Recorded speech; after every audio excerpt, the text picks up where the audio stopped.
Ақыр заман. Қожанасырдың жалғыз қойы бар екен. Бір қулар қожаны алдып, сол қойды сойғызып жемек болады. Қожаға келіп: «Қожа, Алладан ертең ақыр заман болады деген хабар келді.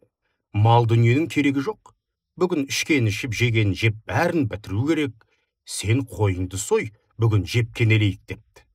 Қожа бұған нанады: «Жарайды, тек қойды далаға, көлдің жағасына апарып сойып, барлық етін сол жерде асып жейік» дейді. Қулар мұны мақұл көреді. Бәрі көл жағасына келеді. Қойды сойып, етті жіліктеп қазанға салады. «Мен етті пісіре тұрайын, сендер көлге барып шомылып келіңдер» дейді қожа. Қулар мұны қостайды. Бәрі киімдерін қожаның қасына тастап, көлге шомылуға кетеді. Қожа олардың киім-кешектерін отқа жағып жібереді. Қулар келіп: «Қожау, киіміміз қайда?» деп сұрайды. Қожа оларға: «Отқа жағып жібердім.